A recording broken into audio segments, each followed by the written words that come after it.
एक बार की बात है, कासगंज नामक गांव में सेठ करोड़ीमल नाम का एक सेठ रहा करता था। सेठ करोड़ीमल बहुत ही लालची था। उसका एक पुत्र था जिसका नाम सेठी था। सेठी स्वभाव में बहुत चालाक और बेईमान किस्म का बच्चा था। दूसरी तरफ उसी गांव में राजू नाम का लड़का था जो कि सेठी की कक्षा में पढ़ता था, लेकिन वो सेठी के बिल्कुल विपरीत था। एक दिन स्कूल में, ओए राजू, तुमने हॉलिडे का सारा टास्क बना लिया क्या? अब हाँ, वो तो मैंने 2 सप्ताह में ही सारा होमवर्क कंप्लीट कर लिया था। तुमने कंप्लीट नहीं किया है क्या? और नहीं यार, और बुआ के घर चला गया था यार। 3 दिन बाद कमलेश सर की क्लास है। अगर होमवर्क कंप्लीट नहीं रहा तो सर मुझे पनिशमेंट देंगे। मुझे बचा लो प्लीज़।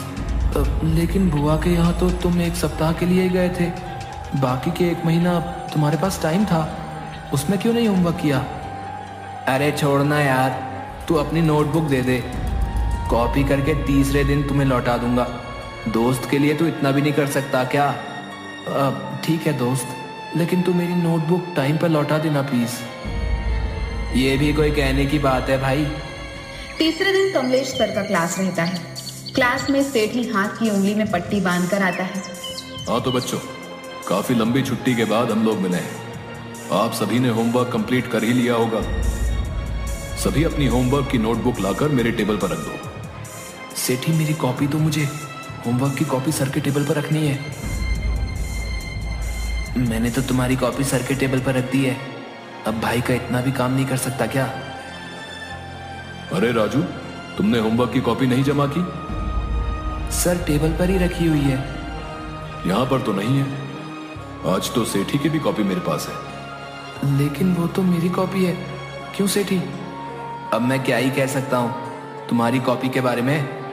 जब मैं टास्क बना रहा था तो मैंने तुमसे कहा था कि टास्क बना लो, लेकिन तुम बराबर यही कहते थे कि अभी बहुत दिन है।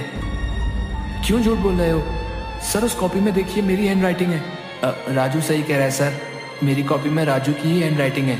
मेरी तो उंगली कट गई थी, तो राजू से रिक्वेस्ट की थी कि मैं बता रहा हूँ, तू बस लिख दे।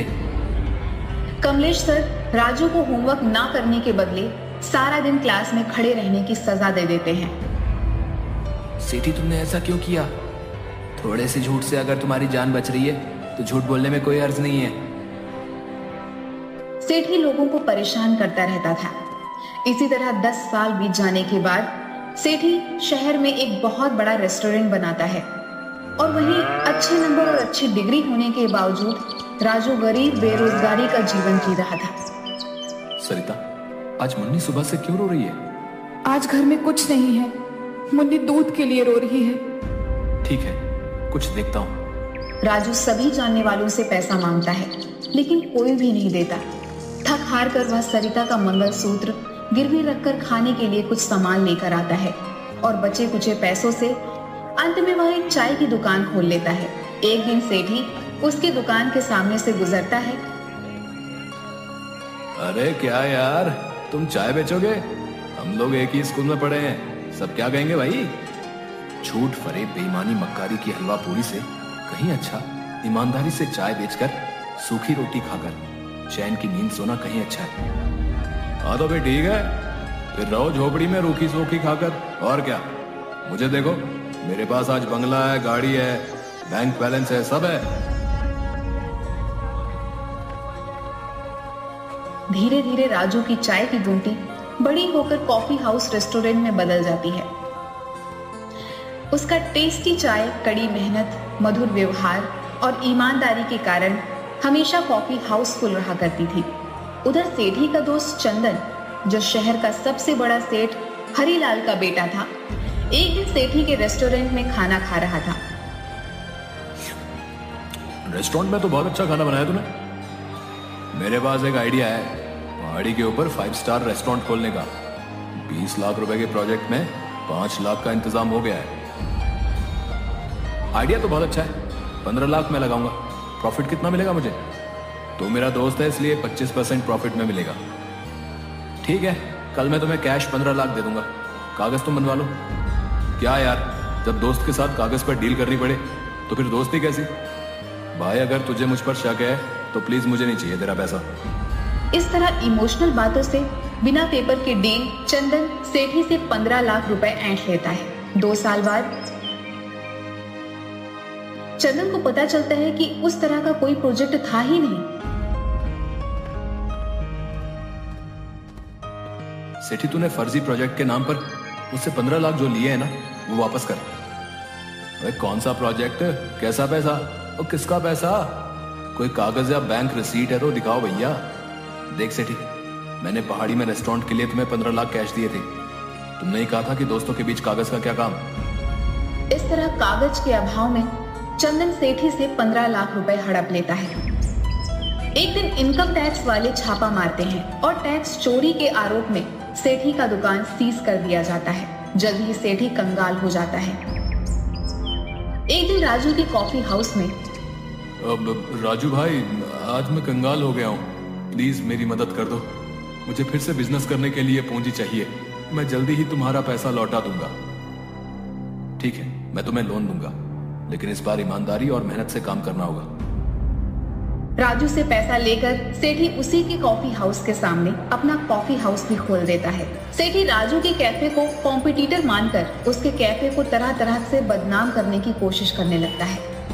अरिया, ये ले फेविक्विक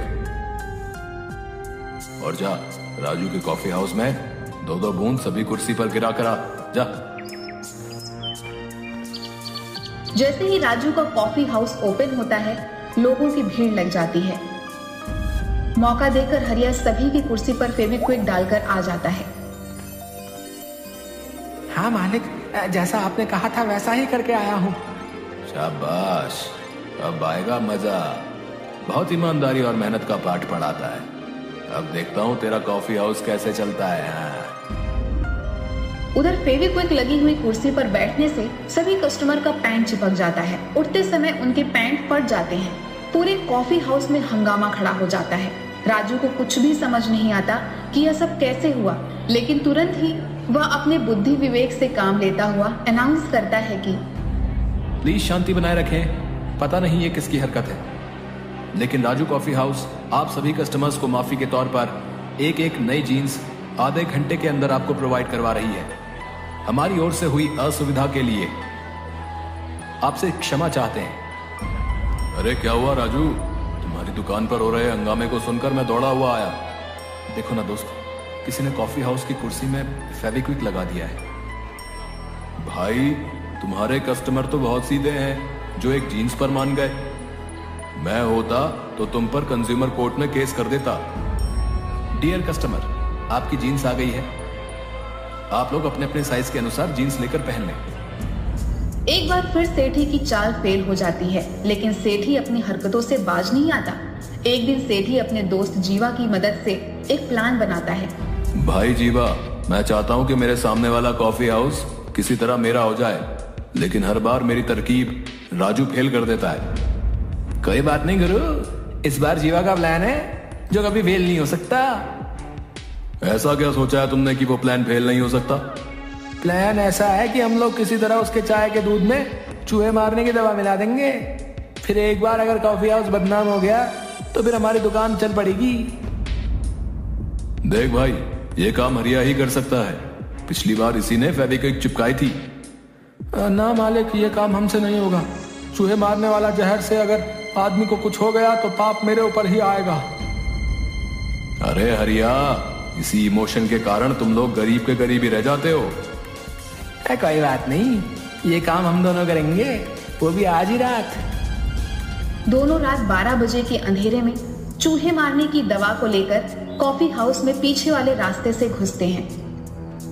अबे जीवा, ठीक से चल, मुझसे बार बार क्यों टकरा रहा है? ऐसी अंधेरे में कुछ दिखाई नहीं दे रहा। मैं तो ठीक से ही चल लिया हूँ, लेकिन ससुर ये जमीन ही ऊपर नीचे, अंधेरे में पता ही नहीं चल लिया है।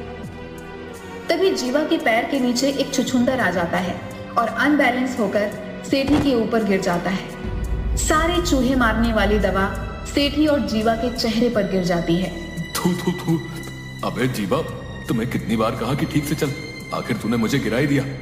अब ये पाउडर क्या है रे? ये चूहे मारने वाली दवा मेरे चेहरे पर गिर गई।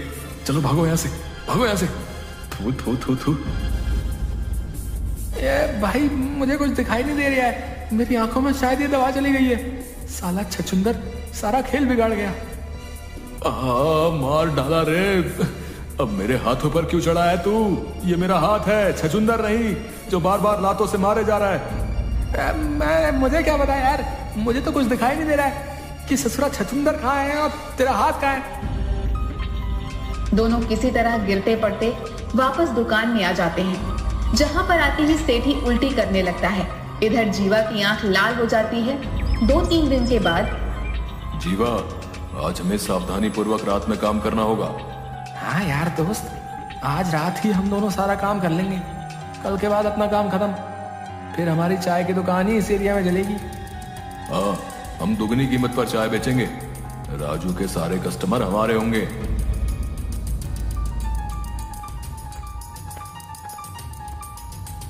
दोनों रात को फिर से राजू की दुकान पर जाते हैं और दूध में चूहे मारने वाली दवा मिलाकर वापस आ जाते हैं। कालू, जल्दी से सारा टेबल कुर्सी साफ कर दे। देखना कि कहीं कोई चिपकने वाला पदार्थ, फेविक्विक या च्युइंगम कुर्सी या टेबल पर ना लगाओ। आज संडे, वैसे भी कॉफी हाउस में भीड़ ज्यादा होगी। जी मालिक, उस दिन की फेविक्विक की घटना के बाद से मैं एक एक कुर्सी और टेबल को अच्छी तरह साफ करता हूँ। उसकी चिंता मत कर तू, केवल मन लगाकर साफ सफाई कर ले। उस दिन के बाद मैंने कॉफी हाउस में सीसीटीवी लगवा दिया है। दूसरे दिन सुबह, संडे होने के कारण राजू की कॉफी हाउस में आज तुरंत ही हाउसफुल हो जाता है। सभी को कॉफी चाय दी जाती है, लेकिन कुछ ही देर में कस्टमर उल्टी करने लग जाते हैं। पूरे कॉफी हाउस में हाहाकार मच जाता है। मालिक, सभी कस्टमर उल्टी कर रहे हैं। कुछ तो गड़बड़ है चाय में, सीसीटीवी फुटेज देखनी होगी। इसी बीच सेठी पुलिस को फोन कर देता है। राजू को पकड़कर पुलिस ले जाने लगती है। 1 मिनट इंस्पेक्टर, जरा सीसीटीवी में देख लो कि किसने ये काम किया है। तभी सीसीटीवी फुटेज से पता चलता है कि सेठी और जीवा दोनों ने रात में आकर यहाँ पर कुछ मिलाया था। पुलिस जब उन दोनों को पकड़कर डंडे से मारती है, जीवा पुलिस को सारी बात बता देता है कि उसने सेठी के कहने पर दूध में चूहे मारने वाली दवा मिलाई थी। दोनों को पुलिस हिरासत में लेकर चली जाती है।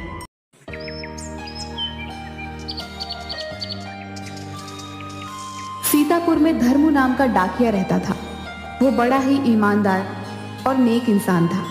गांव के सभी लोग उस पर बहुत भरोसा करते थे। गांव के जितने भी लोग थे, सब धर्मू डाकिया से ही पत्र भेजते थे, क्योंकि वो समय पर पत्र पहुंचा देता था। अरे धर्मू भैया, कैसे हो? बढ़िया हूँ बहन, आप बताएं कैसी हैं? सब बढ़िया है भैया। आपने मेरे बेटे का पत्र मुझे समय से पहुंचाया था, बड़ी मदद मिली हमें। मेरी बहू को अभी बच्चा हुआ है, उन्हें मेरी जरूरत थी। अगर जल्दी से पत्र नहीं मिलता तो उन्हें बड़ी दिक्कत होती शहर में अकेले बच्चा संभालने में। धन्यवाद आपका।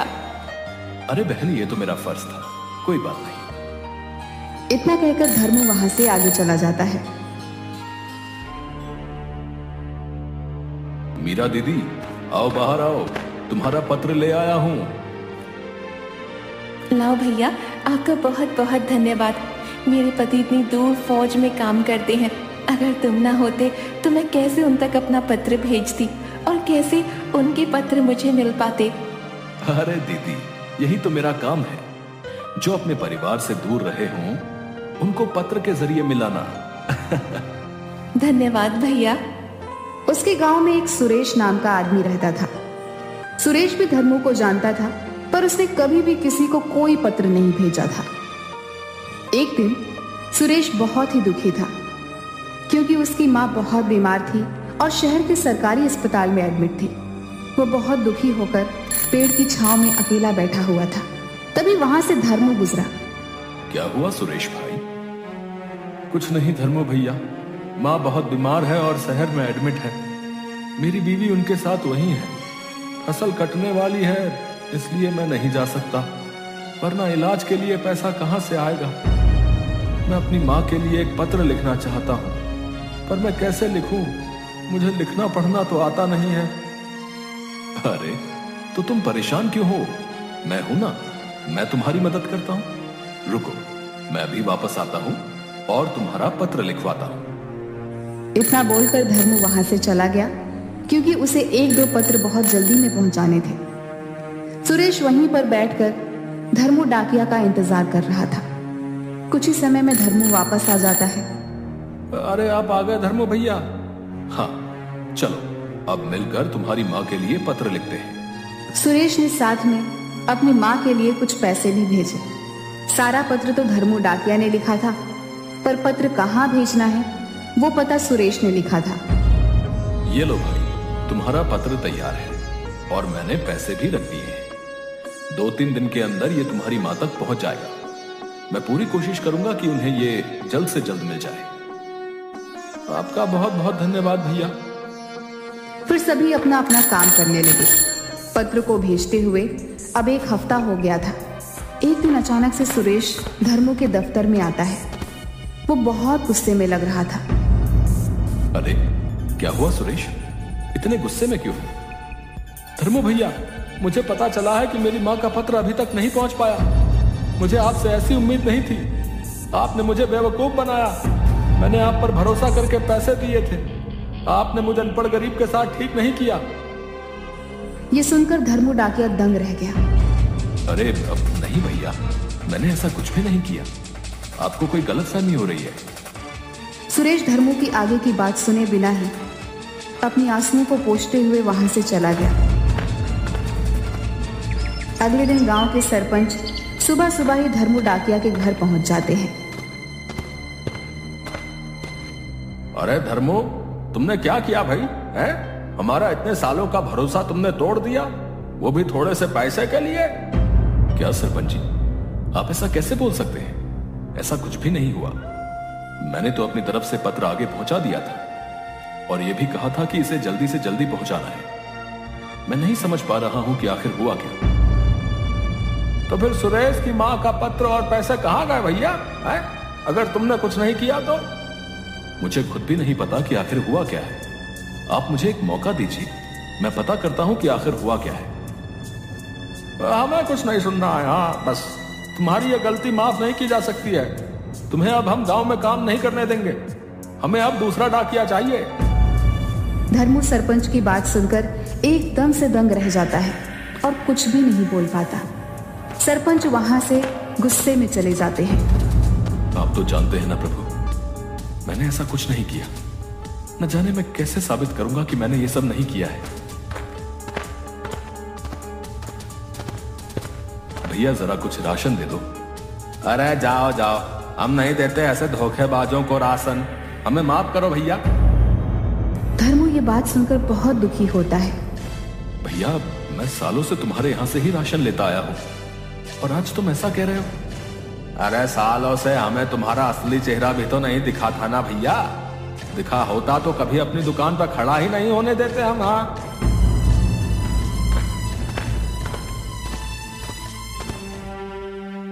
दुकान वाले ने तो कुछ भी राशन नहीं दिया।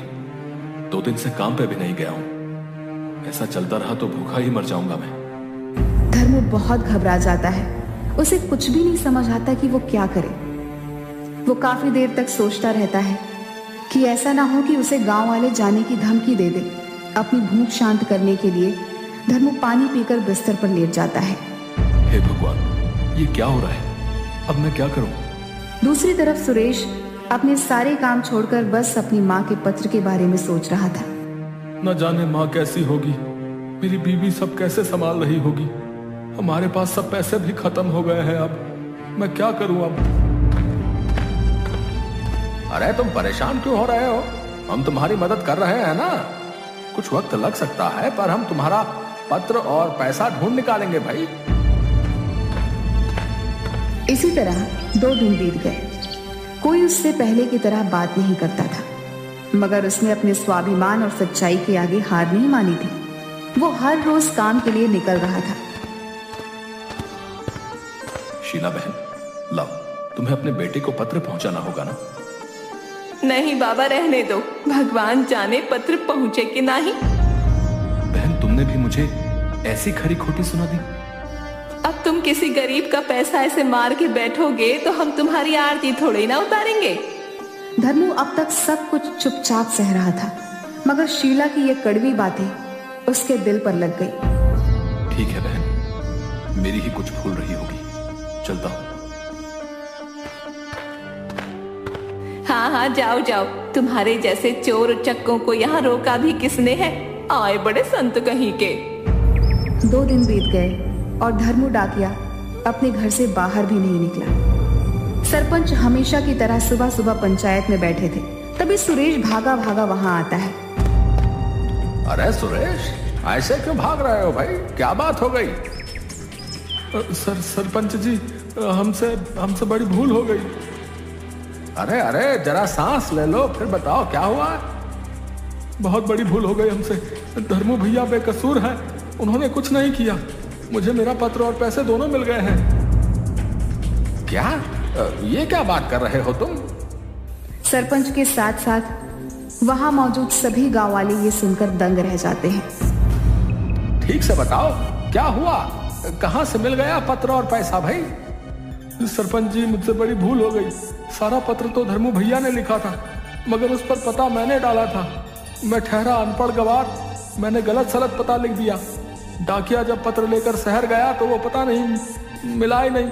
1 हफ्ता इसलिए लग गया क्योंकि धर्मू भैया ने उसे कहा था कि पत्र पहुंचाना बहुत जरूरी है, तो वो शहर में उस पते को खोजता रहा। इतना ही नहीं, धर्मू भैया ने अपने पास से कुछ पैसे भी दिए थे मेरा पत्र जल्दी पहुंचाने के लिए। अरे अब तब तो हमसे बड़ी भूल हो गई है भैया धर्मू को पहचानने में।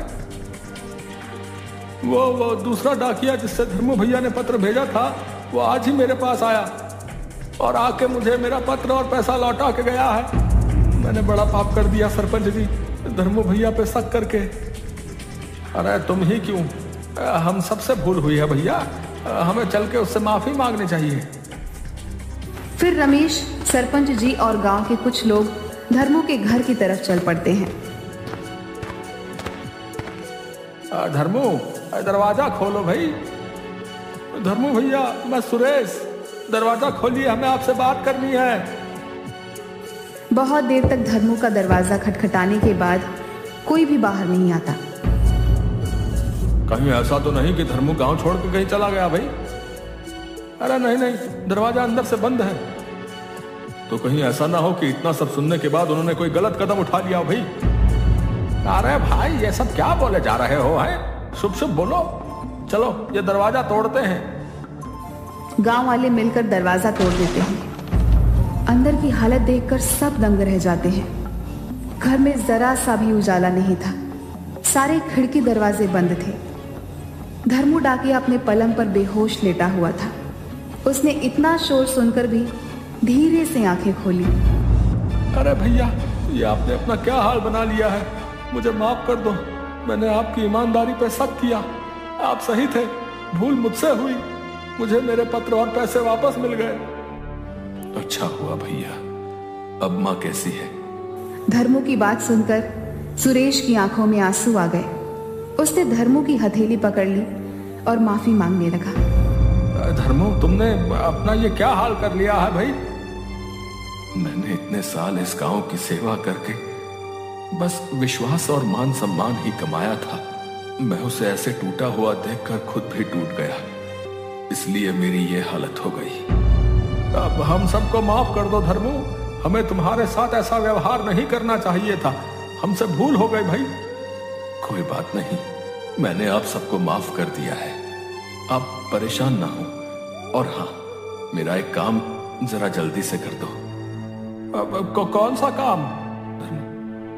मीरा दीदी है ना, जिनके पति फौज में है, देखो मैंने उधर उनके पति के नाम से एक पत्र लिख के रखा है, जरा उन तक पहुंचा दो। सब लोग धर्मू की बात सुनकर हैरान हो जाते हैं।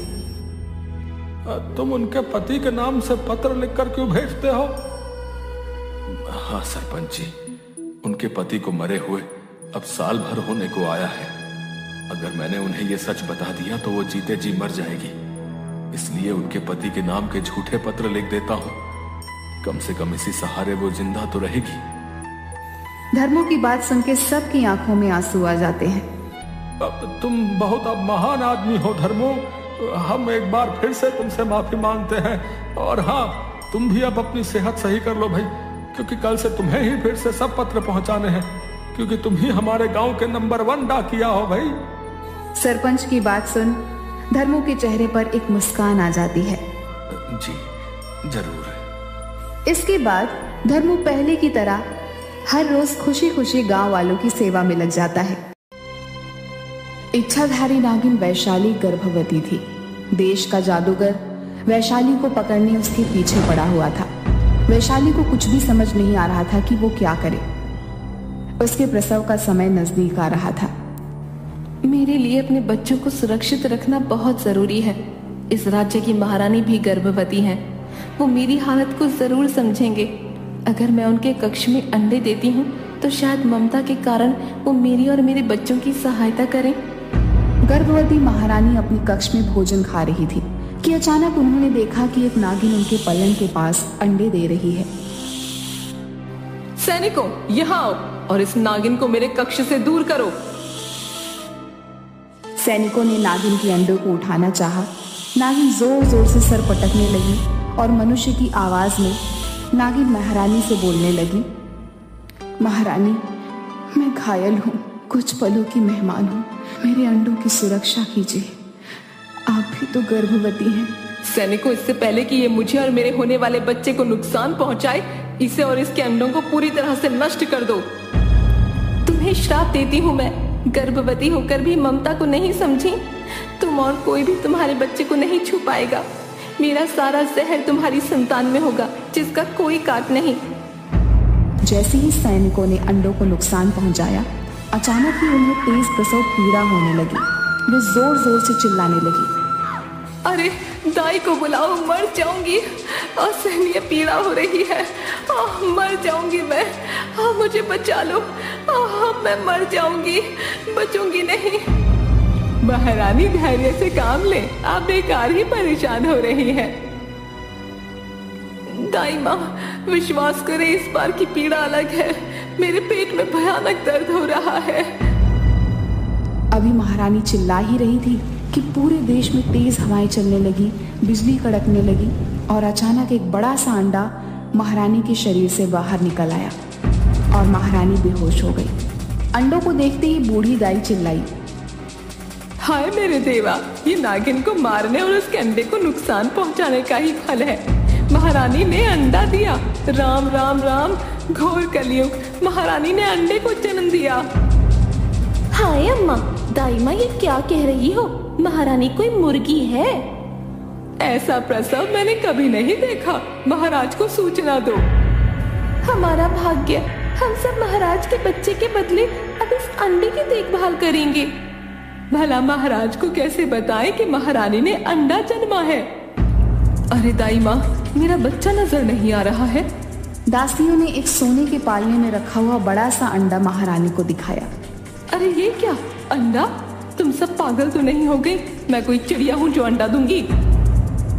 दासियां अंडा ले रानी के पास आने लगी। तभी अचानक भूकंप आया और अंडा दासियों के हाथ से नीचे गिर गया। आसमान में तेज बिजलियां कड़कने लगी। अंडे में एक बहुत प्यारी सी बच्ची थी। दासियों ने बच्ची को उठाकर महारानी को दे दिया। बच्ची को छूते ही दासियों के हाथों में तेज जलन होने लगी।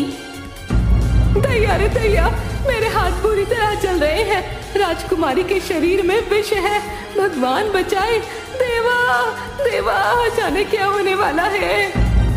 मुझे मेरी बच्ची दे दो, मैं अपनी बेटी को गले लगाना चाहती हूँ। 14 वर्ष बाद भी अपनी औलाद को क्या मैं छू नहीं सकती? लेकिन जो भी बच्ची को उठाने जाता, जहर के कारण उसके हाथ जलन से भर जाते।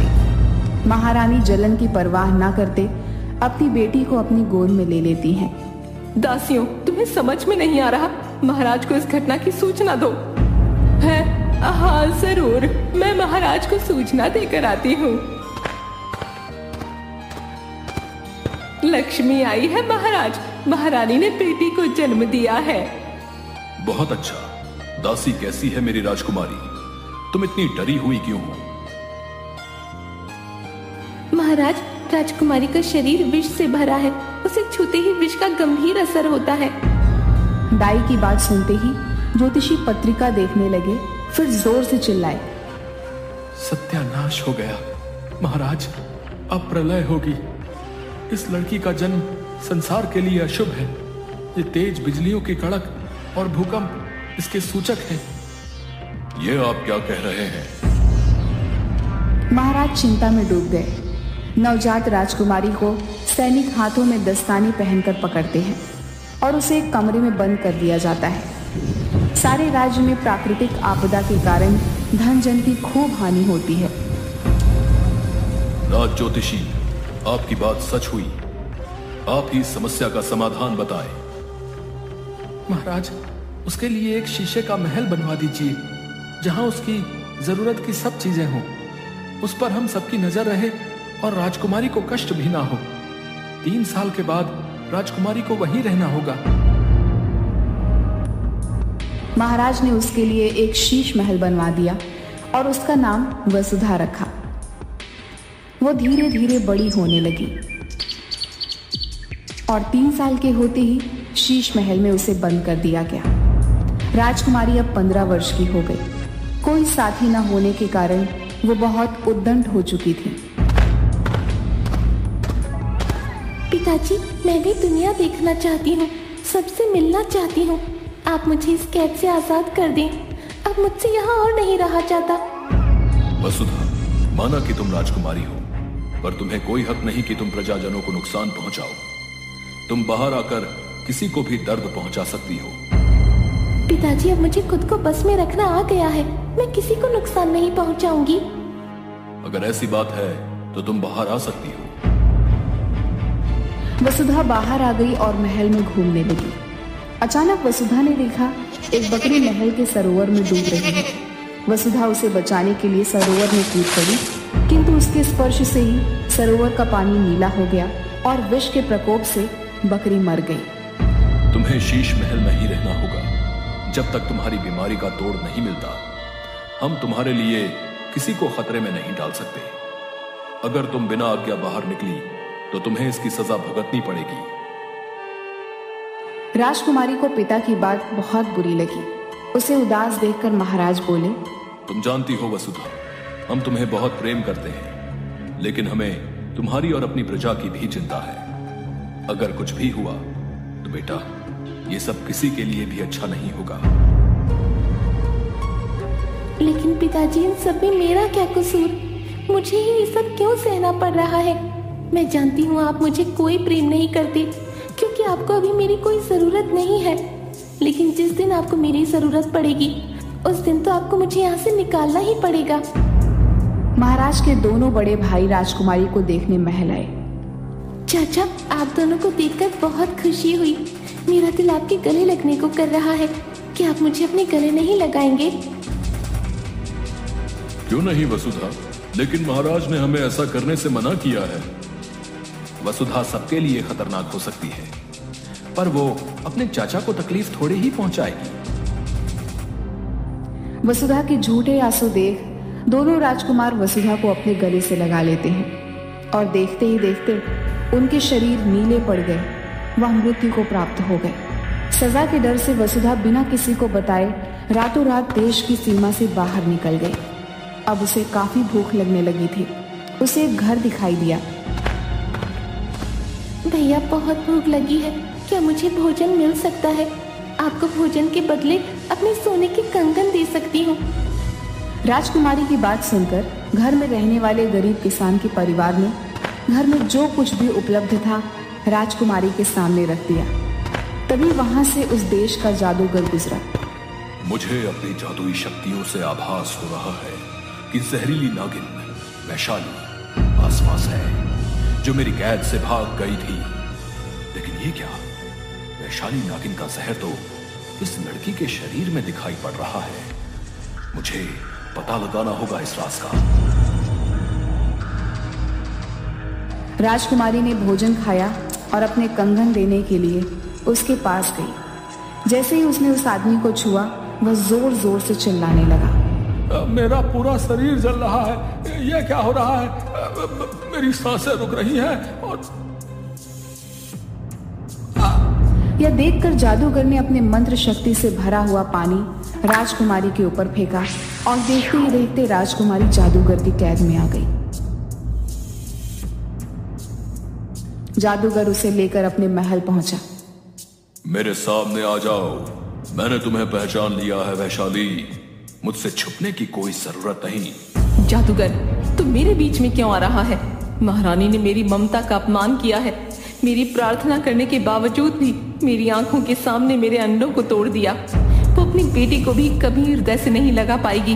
मैं राजकुमारी का शरीर कभी नहीं छोड़ूंगी। सबको मेरे अपमान का बदला भुगतना होगा। वैशाली, तू सारे मानव समाज से इस बात का बदला नहीं ले सकती। तू महारानी को क्षमा कर दे, या फिर मुझे बता तेरा क्रोध कैसे शांत होगा। मेरा क्रोध शांत करना चाहता है तो सुन, महारानी को जाकर ये सूचना दे कि महारानी को मुझसे मुकाबला करना होगा। कैसा मुकाबला? उसे एक परीक्षा देनी होगी। अगर वो जीती तभी उसकी बेटी को इस श्राप से मुक्ति मिलेगी। जादूगर राज्य पहुंचता है। महाराज दोनों राजकुमारों के शवों के पास उदास बैठे होते हैं। महाराज, आपके दुख का उपाय मेरे पास है। मैं राजकुमारी को ठीक करवा सकता हूं, लेकिन उसके लिए महारानी को नागिन वैशाली की दी हुई चुनौतियों का सामना करना होगा। महाराज, यदि आपको यह शर्त मंजूर है तो मैं राजकुमारी को हमेशा के लिए इस मुसीबत से निकलवा सकता हूं। मुझे मंजूर है। जादूगर महल में महारानी के साथ जाता है।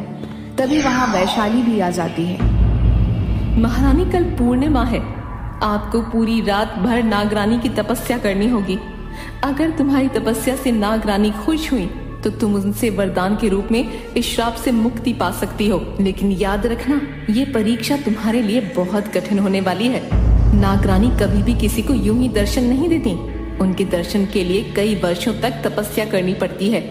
ये 3 दिन की तपस्या तुम्हारे जीवन की सबसे कठिन दिन होने वाले हैं।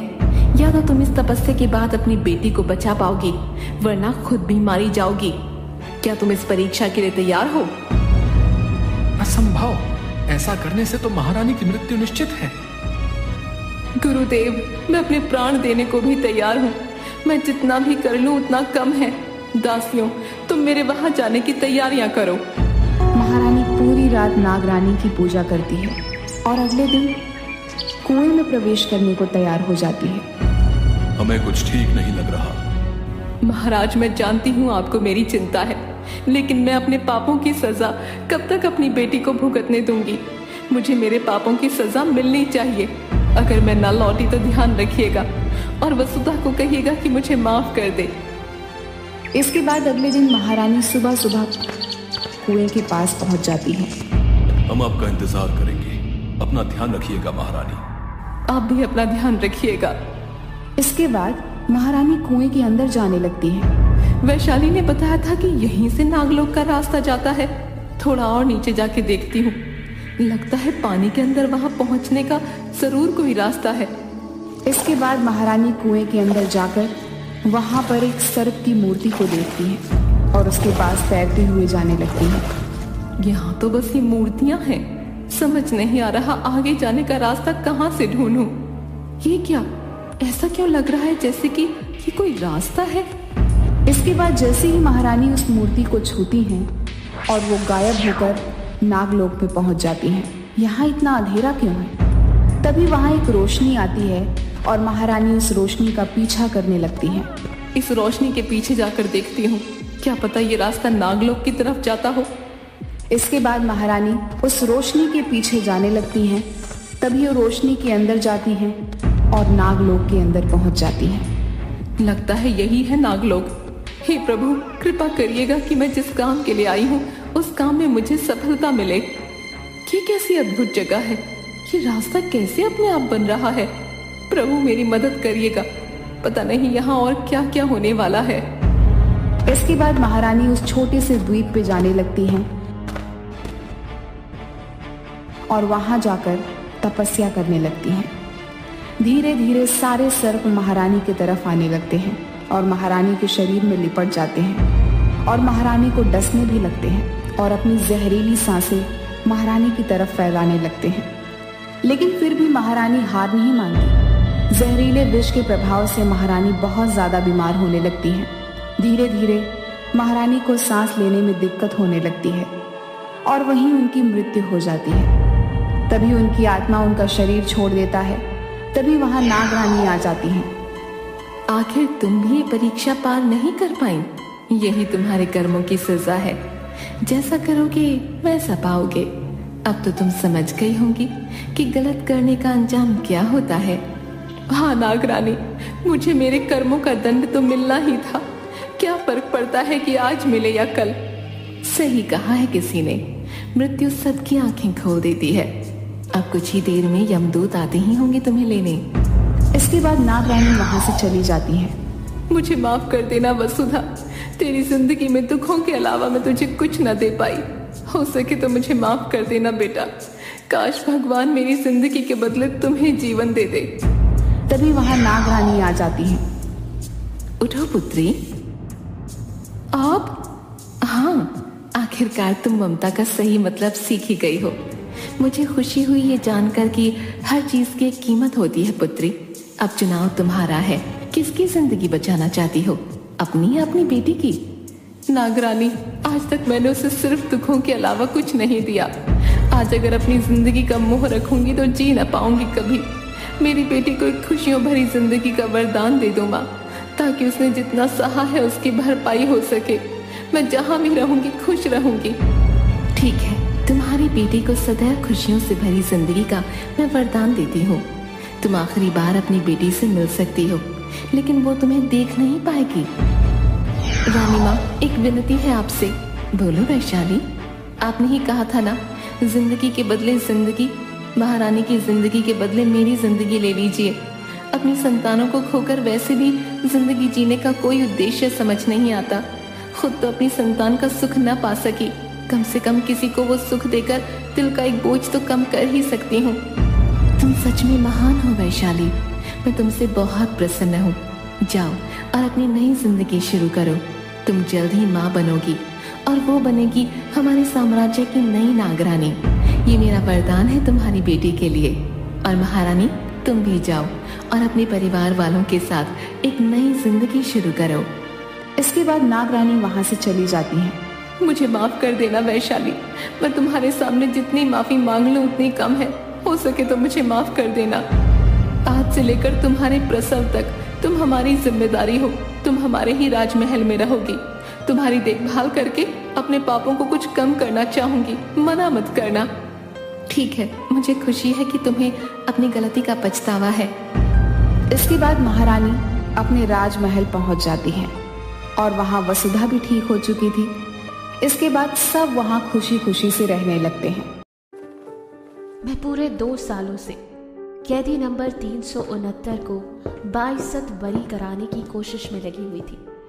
असल में कैदी नंबर 369 दुनिया के लिए वो दरिंदा है जिसे जीने का कोई हक नहीं, और अगर अभी पब्लिक में छोड़ दिया जाए तो लोग उसे मौत के घाट उतार देंगे। मैंने पहली बार दुष्यंत के बारे में एक अखबार में पढ़ा था।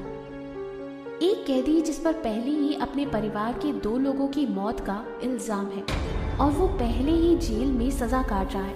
उसने जेल में 2 और कैदियों को मौत के घाट उतार दिया, वो भी सिर्फ अपने नाखूनों से। इस वजह से कैदी की सजा को 20 साल के लिए बढ़ा दिया गया। बस इस खबर ने मुझे इस कैदी नंबर 369 को जानने के बारे में मजबूर कर दिया, जिसका नाम दुष्यंत है और उसके केस की आखिरी हियरिंग आज है। इसके बाद फैसला हो जाएगा कि क्या सच में कैदी नंबर 369 एक दरिंदा है भी या नहीं। मैं कोर्ट में बैठी दुष्यंत के आने का इंतजार कर रही थी कि तभी दुष्यंत को 4 पुलिस वाले जंजीरों में जकड़े हुए कोर्ट में लाए। मैं जब जब दुष्यंत को देखती हूँ मुझे हर बार उसमें कुछ नया सा लगता है। गर्दन तक बिखरे बाल, बड़ी बड़ी दाढ़ी, गोल गहरी आंखें जो एक पल को भी ठहरती नहीं है, बस एक चेहरे से दूसरे चेहरे फिरती रहती है। उसके बर्ताव का भी किसी को भरोसा नहीं, कब पागल हो जाए या फिर कब हंसने लगे, खुद को नोचने लगे, कोई आइडिया नहीं। जज के आते ही हियरिंग एक पल में शुरू हो गई और दुष्यंत को कटघरे में लाकर खड़ा कर दिया गया।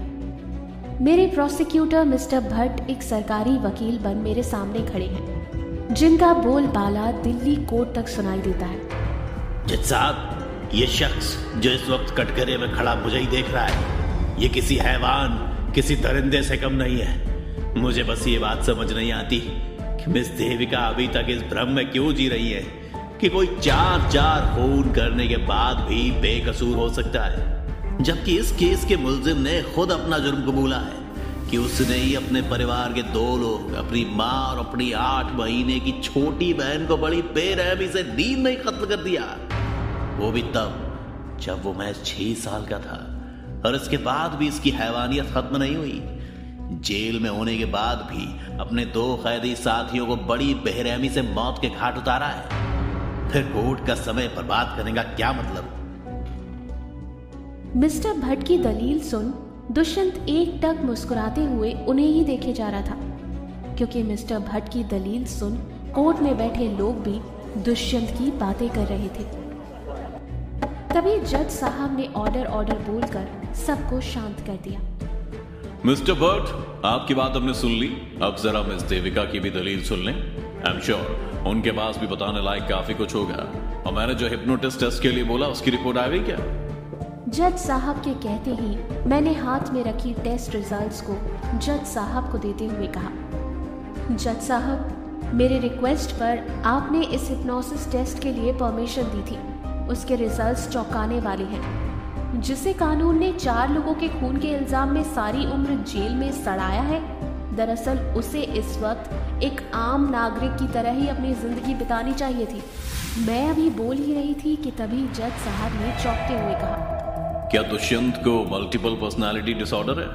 मल्टीपल पर्सनालिटी डिसऑर्डर का नाम सुनते ही एक बार फिर कोर्ट में शोर मच गया। क्या मजाक चल रहा है जज साहब इस कोर्ट में? आज से पहले इस कैदी के लिए तो कोई गवाही तक देने नहीं आया, और जब कोई गवाह मिला ही नहीं तो अब ये मल्टीपल पर्सनालिटी डिसऑर्डर का नाटक चालू कर दिया। खुद ही की कहानी छोटी रच दी। कमाल है। मिस्टर भट्ट की दलील अभी पूरी ही नहीं हुई थी कि जज साहब ने मुझसे फिर पूछा, मिस देविका, इस रिपोर्ट को प्रूफ करने के लिए क्या आपके पास कोई और सबूत है? यस माय लॉर्ड, मेरे पास इस पूरे हिप्नोसिस टेस्ट की वीडियो फुटेज है, जिसे देख शायद सबका नजरिया हमेशा हमेशा के लिए बदलने वाला है।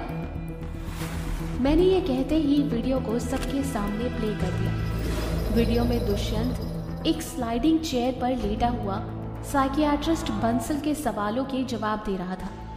दुष्यंत, क्या तुम्हें अपनी जिंदगी का वो लम्हा याद है जब तुम सबसे ज्यादा खुश हुए थे? साइकियाट्रिस्ट बंसल दुष्यंत को हिप्नोटाइज कर उसे गहरी नींद में सुला चुके थे, और धीरे धीरे साइकियाट्रिस्ट के सवालों से दुष्यंत अपनी कहानी खुद बताने लगा था। हाँ, जब मैं 6 साल का था और पहली बार लक्ष्मी मेरे घर आई थी। कौन लक्ष्मी दुष्यंत? लक्ष्मी मेरी बहन। माँ को वो किसी कचरे के डिब्बे में रोती हुई मिली। माँ कहती थी कि उसकी और मेरी आंखें दोनों एक ही जैसी हैं, गोल और गहरी, इसीलिए हम दोनों भाई बहन हैं। और दुष्यंत, तुम्हारी माँ, उनके बारे में कुछ बताओ। माँ बहुत प्यारी थी। वो हम दोनों को बहुत प्यार करती थी। हम दोनों ही इसकी दुनिया हुआ करते थे। वो चाहे कितनी भी थक जाए, उसे कितनी भी चोट लगे, पर हमें देख के मुस्कुराती थी। चोट लगे? ऐसा क्या काम करती थी तुम्हारी माँ? साइकियाट्रिस्ट के पूछने पर दुष्यंत चुप हो गया। उसकी सांसें तेज हो गई थी कि तभी उसकी आवाज एकदम से भारी हो गई। वो घुर्राने लगा, नींद में छटपटा रहा था। उसके शरीर की हड्डियां अब अकड़ने लगी थी। हेमा मेरी जान, क्या खूबसूरत बाला थी वो। कसम से जब पहली बार उसे देखा तभी मेरा ईमान डोल गया था। आज भी उसे देख मेरा रोम रोम जल उठता है। आप कौन है? मैं अघोरी नंदा, दुष्यंत का बाप। मैं और दुष्यंत की माँ हेमा एक दूसरे से प्यार करते थे। वो मेरे पास काला जादू सीखने आती थी। कहती थी मुझे लोगों को वश में करना सीखना है। मैंने उसे काला जादू तो सिखा दिया, पर हेमा तो मुझ पर ही काला जादू करने लगी थी। मैं खुद उसका गुलाम बन चुका था। वो मुझसे अपने सारे शौक पूरे करने लगी थी। मेरे पैसे, मेरे शरीर, सब पर उसका ही हक होता। फिर हम लोगों की जिंदगी में दुष्यंत आया। मैं दुष्यंत से बहुत प्यार करता था, मेरी जान था वो। पर उसकी माँ उसका जरा भी ख्याल नहीं रखती थी। दुष्यंत दिन दिन भर भूख के मारे रोता रहता, जिसका ध्यान रखने के लिए मैंने अघोरी विद्या का भी त्याग कर दिया था। हेमा को पैसे का बहुत लालच था। जब मेरे सारे पैसे खत्म हो गए तो हफ्तों हफ्तों तक घर नहीं आती थी। गैर मर्दों के साथ उसके ताल्लुक बढ़ने लगे थे। इस पर भी जब हेमा का पेट नहीं भरा तो उसने नशा भी चालू कर दिया। पता नहीं कहां से, पर उसने दूसरों का खून कर खुद को जवान रखने की कला सीख ली थी। अब वो मासूम और नौजवान मर्दों को अपने रूप के जाल में फंसा कर लाती और उन पर काला जादू कर उन्हें अपने वश में कर लेती। सच कहूं तो मुझे अब हेमा से डर लगने लगा था, पर मुझे अपने बेटे को यह जिंदगी नहीं देनी थी। इसीलिए मैं दुष्यंत को साथ लेकर हेमा से बात करने शमशान घाट गया। मैं जब पहुंचा तो देखा कि हेमा एक अनजान मर्द के साथ संभोग में लीन थी। हेमा, ये तुम क्या कर रही हो? तुम्हें शर्म नहीं आती? हमारा एक बच्चा है। मेरी आवाज सुनते ही हेमा उस अनजान शख्स को अपने आलिंगन से दूर कर देती है। फिर गुस्से में मुझे घूरते हुए बोली, हमारा बच्चा? मेरा बच्चा अघोरी? दुष्यंत सिर्फ मेरा बच्चा है और तुम किस हक से मुझ पर हक जताने आए हो? भूल गए क्या हमारी शादी नहीं हुई है? इसलिए दुष्यंत को यहाँ छोड़ दो और चले जाओ। पर मेरा मन नहीं माना। मैं हेमा को हमेशा हमेशा के लिए छोड़ दुष्यंत को अपने साथ लेकर ही जा रहा था कि हेमा ने मुझे अपनी शक्तियों से हवा में ऊपर उठा लिया। तो अब तुम मेरा सिखाया हुआ काला जादू मुझ पर ही चलाओगी? हेमा से कहता हुआ मैं भी अपने मंत्रों को याद कर हेमा को चुनौती दे रहा था, पर मैं भूल गया था कि हेमा मेरी हद और मेरी शक्तियों से बहुत आगे निकल चुकी है। अघोरी, शायद जितना तूने मुझे सिखाया था वो सिर्फ एक बूंद भर था और अब तो मैं काले जादू का समुंदर बन चुकी हूँ। देखना चाहता है मेरी शक्तियों को? ले देख। इतना कहकर हेमा अपनी आंखें बंद कर कुछ मंत्र बुदबुदाने लगी। जिस अनजान मर्द के साथ हेमा संभोग में लीन थी, वो देखते ही देखते एक विशाल काई जिन बन गया। एक पल को मैं जान गया था कि हेमा की काली शक्तियों के आगे मेरे मंत्र एक पल भी नहीं टिकने वाले। हेमा के एक इशारे पर वो जिन्न हवा में मेरे सामने उड़ रहा था। उसने पहले मेरे दोनों हाथों को मेरे जिस्म से अलग कर दिया और मुझे जमीन पर हेमा के पैरों में लापटका और पूरी तरह से मुझे पीटने लगा। 6 साल का दुष्यंत मेरे सामने जमीन पर बैठा मुझे ही देख रहा था। मेरा शरीर अब मेरे खून से पूरी तरह से भीग चुका था। मैं तड़प रहा था, चीख रहा था, पर हेमा ने मेरी एक नहीं सुनी। मेरे जिस्म में अभी भी कुछ सांसें बाकी थी, जिसे खत्म करने के लिए उसने मुझे जिंदा ही पहले से जल रही चिता पर लापटका। मेरी चीखें आज भी दुष्यंत के कानों में गूंजती है, क्योंकि वो वही था जिसे मेरी हालत देख मेरे मरने पर दुख हो रहा था। इतनी दर्दनाक मृत्यु के बाद आप दुष्यंत के शरीर में कैसे? कुछ समझ में नहीं आया। साइकियाट्रिस्ट के सवाल पर दुष्यंत के शरीर में रह रही दूसरी पर्सनालिटी यानी दुष्यंत के पिता अघोरी नंदा ने कहा, जो हादसा दुष्यंत ने 6 साल की उम्र में देखा था, शायद उसका जहन कभी उसे भुला नहीं पाया। मेरे जाने के बाद हेमा ने दुष्यंत पर बहुत अत्याचार किए। उसे अब दुष्यंत एक बोझ लगने लगा था, जिससे वो जल्द से जल्द छुटकारा पाना चाहती थी। फिर एक दिन किसी ने हेमा को भ्रम डायनी की सिद्धि का बताया, जिसमें 2 बच्चों की बलि देनी होती है, एक अपनी और एक किसी और की। तभी हेमा लक्ष्मी को किसी से चुरा लाई थी, पर हेमा बीमार रहने लगी थी। उसके लिए घंटों बैठकर तपस्या करना नामुमकिन होता जा रहा था। फिर एक दिन जब दुष्यंत और लक्ष्मी में हेमा को अपनी कमजोरी दिखाई देने लगी, तो हेमा ने फिर से अपने पास कैद किए हुए जिन्न को बुलाया और लक्ष्मी और दुष्यंत को मारने का कह दिया। एक 8 महीने की बच्ची और एक 6 साल के लड़के को मारने का सुन सबकी रूह कांप गई थी। तभी अघोरी नंदा ने अपनी बात पूरी करते हुए कहा, दुष्यंत फिर से उसी जिन्न को बड़ी बेरहमी से लक्ष्मी की ओर बढ़ता देख रहा था। दुष्यंत को फिर से मेरी मौत की झलकियां दिखाई दे रही थी। जिस तरह उसने मुझे मरते हुए देखा था, वो लक्ष्मी को मारता हुआ नहीं देख सकता था। दुष्यंत के जहन में बस मेरी ही मौत की झलकियां बिखरी हुई थी।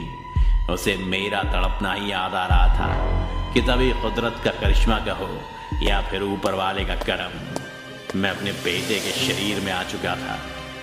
अपने बेटे के शरीर में आते ही मैंने सबसे पहले पास ही चाकू उठाया और हेमा का गला काट दिया। तब तक बहुत देर हो चुकी थी। हेमा के कैद किया हुआ जिन्न लक्ष्मी के 2 टुकड़े कर चुका था। हेमा के मरते ही जिन्न भी मुक्त हो गया, लेकिन दुष्यंत जिंदगी भर के लिए गुनहगार बन गया।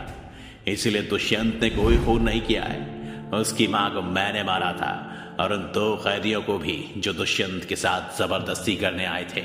तो क्या ये बात दुष्यंत जानता है कि आप उसके शरीर में रहते हो, एक दूसरी पर्सनालिटी बनकर? नहीं, और उसे पता भी नहीं लगना चाहिए, क्योंकि इसकी मां का बोया हुआ जहर का बीज आज एक पेड़ बन चुका है। वो अपनी मां से जितना प्यार करता है उतनी मुझसे नफरत। इसीलिए अगर दुष्यंत को यह पता चल गया कि उसका बाप आज उसके ही मन के किसी कोने में रहता है तो वो खुद को मार डालेगा। इसीलिए राज बस आप लोगों तक ही रहे तो अच्छा है। इतना कहकर दुष्यंत के पिता अघोरी नंदा वापस दुष्यंत के जहन में खो गए। जज के सामने भी ये केस पूरी तरह से साफ हो चुका था। मिस्टर भट्ट कुछ नहीं कर सके और जज ने इस केस का फैसला दुष्यंत के हक में सुनाया और उसे बाइज्जत बरी कर दिया।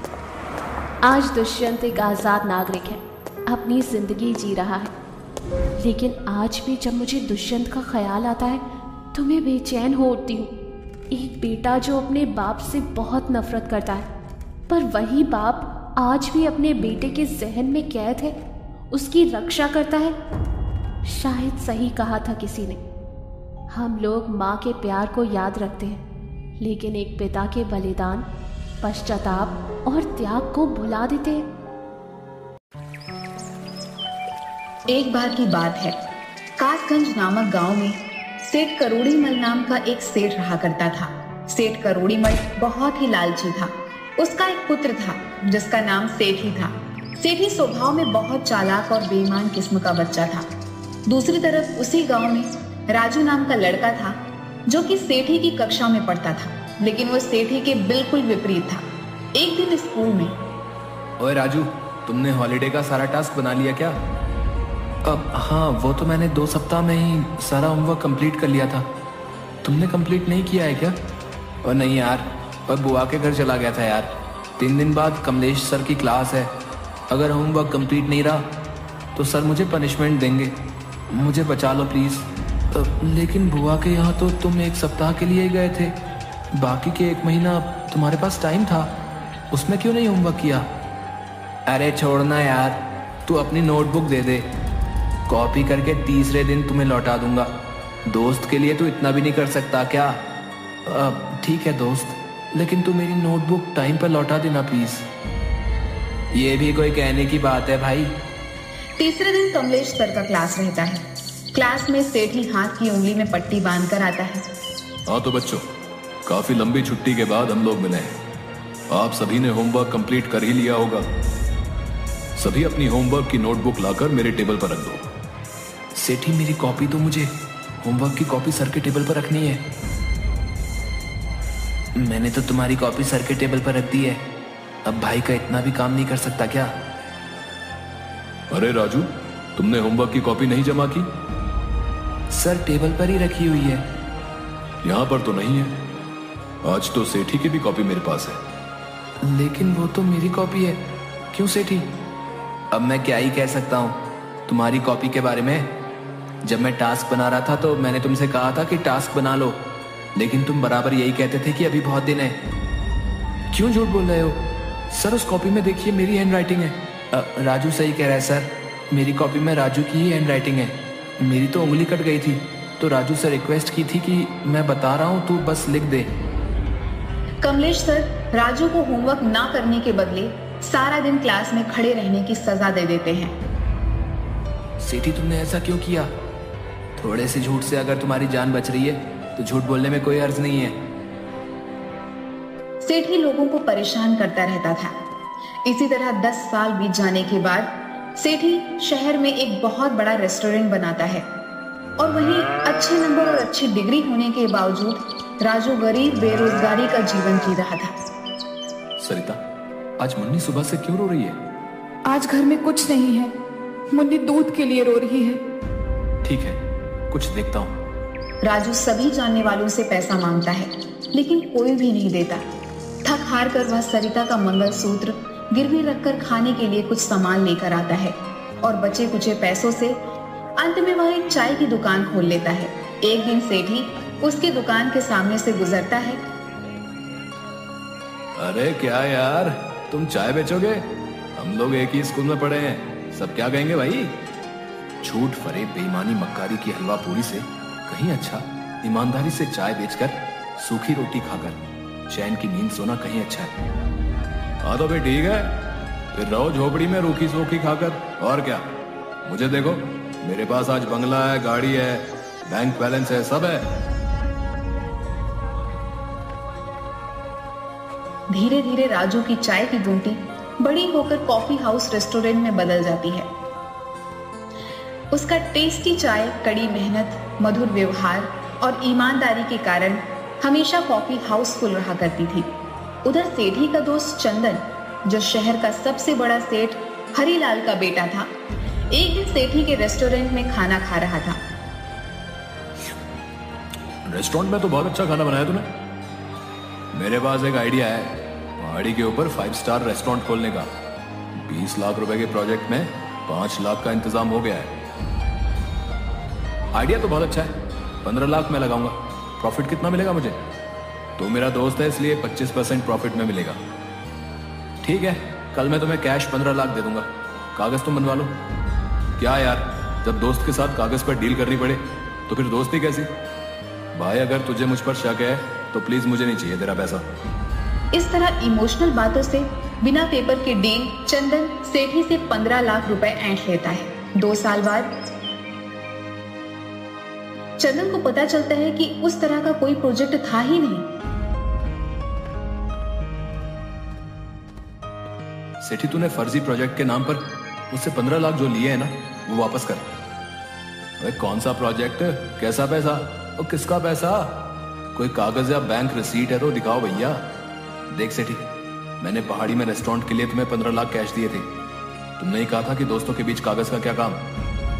इस तरह कागज के अभाव में चंदन सेठी से 15 लाख रुपए हड़प लेता है। एक दिन इनकम टैक्स वाले छापा मारते हैं और टैक्स चोरी के आरोप में सेठी का दुकान सीज कर दिया जाता है। जल्द ही सेठी कंगाल हो जाता है। एक दिन राजू के कॉफी हाउस में, राजू भाई, आज मैं कंगाल हो गया हूँ, प्लीज मेरी मदद कर दो। मुझे फिर से बिजनेस करने के लिए पूंजी चाहिए। मैं जल्दी ही तुम्हारा पैसा लौटा दूंगा। ठीक है, मैं तुम्हें लोन दूंगा, लेकिन इस बार ईमानदारी और मेहनत से काम करना होगा।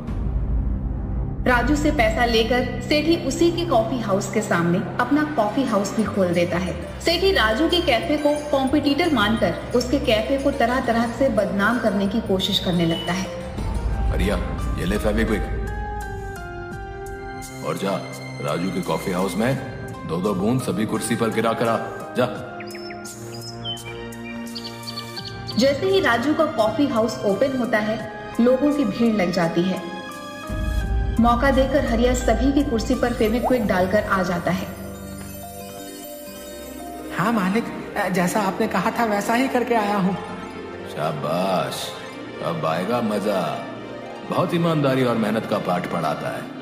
अब देखता हूँ तेरा कॉफी हाउस कैसे चलता है। उधर फेविक्विक लगी हुई कुर्सी पर बैठने से सभी कस्टमर का पैंट चिपक जाता है। उठते समय उनके पैंट फट जाते हैं। पूरे कॉफी हाउस में हंगामा खड़ा हो जाता है।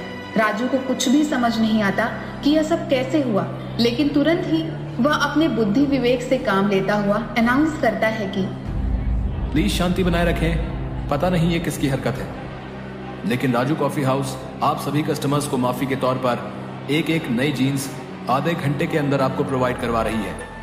हमारी ओर से हुई असुविधा के लिए आपसे क्षमा चाहते हैं। अरे क्या हुआ राजू, तुम्हारी दुकान पर हो रहे हंगामे को सुनकर मैं दौड़ा हुआ आया। देखो ना दोस्त, किसी ने कॉफी हाउस की कुर्सी में फेविक्विक लगा दिया है। भाई तुम्हारे कस्टमर तो बहुत सीधे हैं जो एक जीन्स पर मान गए। मैं होता तो तुम पर कंज्यूमर कोर्ट में केस कर देता। डियर कस्टमर, आपकी जीन्स आ गई है। आप लोग अपने अपने साइज के अनुसार जीन्स लेकर पहन लें। एक बार फिर सेठी की चाल फेल हो जाती है, लेकिन सेठी अपनी हरकतों से बाज नहीं आता। एक दिन सेठी अपने दोस्त जीवा की मदद से एक प्लान बनाता है।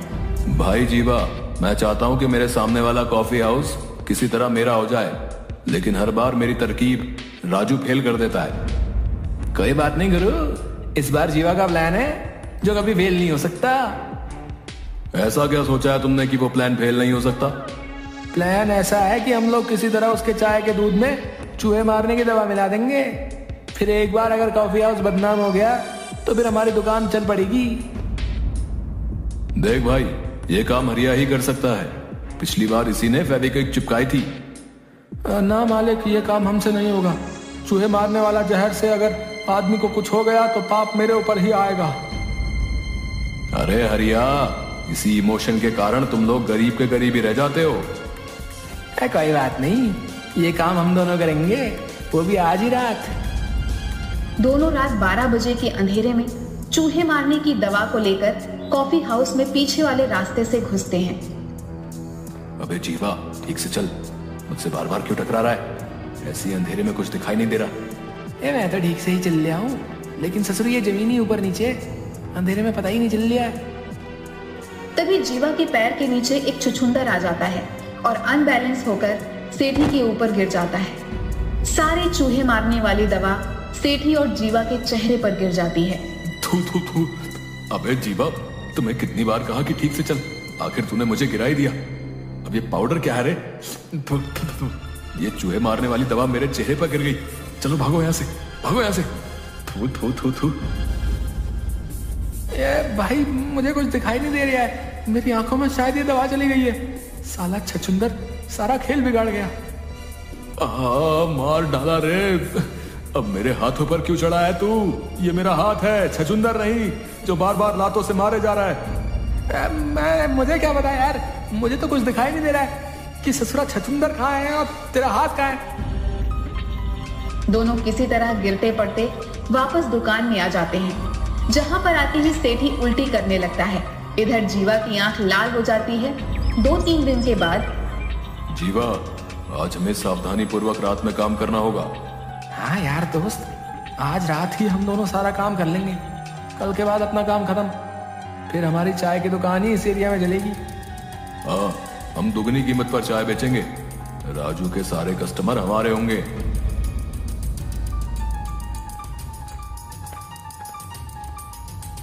दोनों रात को फिर से राजू की दुकान पर जाते हैं और दूध में चूहे मारने वाली दवा मिलाकर वापस आ जाते हैं। कालू, जल्दी से सारा टेबल कुर्सी साफ कर दे।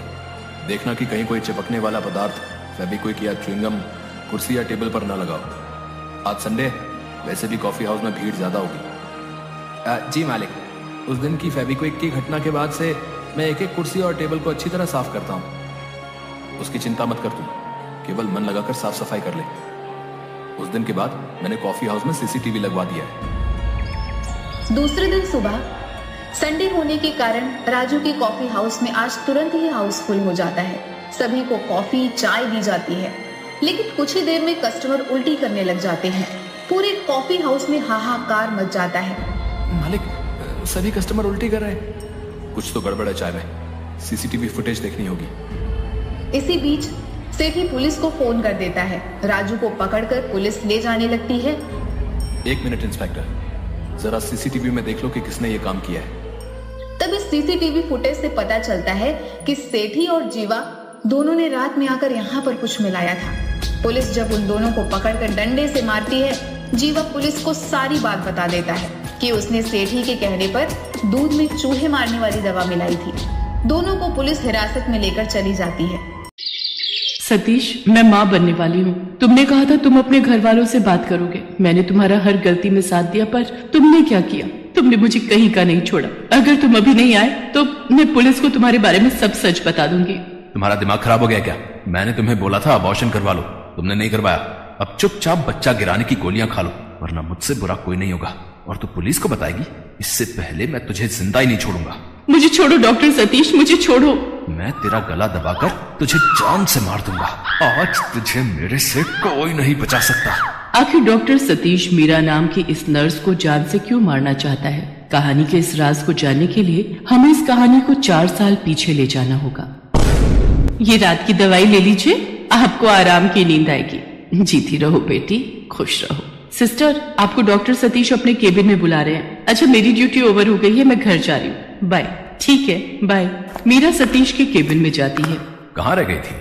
इतनी देर से तुम्हारा इंतजार कर रहा हूँ। सतीश, ये तुम ठीक नहीं कर रहे हो। इस तरह से किसी ने हमें देख लिया तो कितनी बदनामी होगी। अरे किसी को कुछ पता नहीं चलेगा, तुम बस थोड़ा करीब आओ। क्या तुम मुझसे प्यार नहीं करती हो? करती हो ना? हाँ, पर तुम मुझसे शादी कब करोगे? ऐसे कब तक चलेगा? मीरा सतीश से प्यार करती थी, पर सतीश शायद उसका सिर्फ फायदा उठा रहा था। ऐसे ही एक दिन, ओके माँ जी, ये पीने वाली दवाई ले लो। वैसे आपके घर में और कौन कौन है? मेरा बेटा बहू तो कब के छोड़कर अलग रहने चले गए। पति का कुछ साल पहले ही देहांत हो गया। अब उनकी पेंशन से ही अपना गुजर बसर करती हूँ। माँ जी चिंता मत कीजिए, मैं भी तो आपकी बेटी की तरह हूँ। आज आपका बीपी ज्यादा आया है, इसलिए मैंने आपको दवाई दे दी है। आराम से सोना, और किसी भी चीज की जरूरत हो तो ये घंटी दबा देना, मैं आ जाऊंगी। उस बूढ़ी औरत को दवाई देकर मीरा रिसेप्शन पर आकर बैठ जाती है। कुछ देर बाद सतीश उसे अपने केबिन में बुलाता है।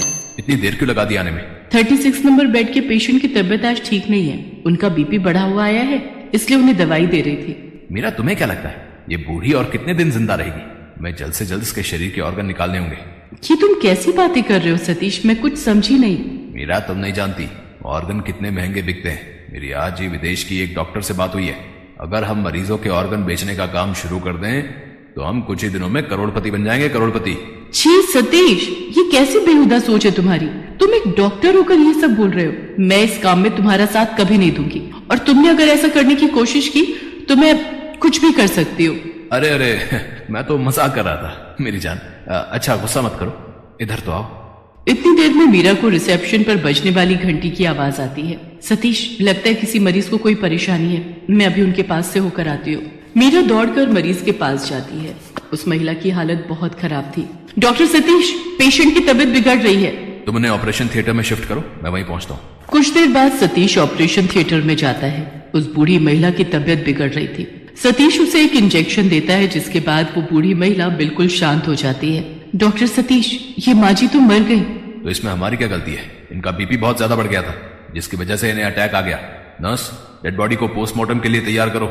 मीरा समझ नहीं पा रही थी कि अचानक सतीश ने उस बूढ़ी महिला को कैसे इंजेक्शन दिया, जिसके बाद वो मर गई। बात वहीं दब जाती है। मीरा को नहीं पता था कि जानबूझकर सतीश ने उस बूढ़ी महिला को मारा है। सतीश तो उसके ऑर्गन कब के बेच भी चुका था, जिस बात से मीरा बिल्कुल अनजान थी। एक दिन मीरा को इस बात का पता चल जाता है। रामदिन, डॉक्टर सतीश को देखा?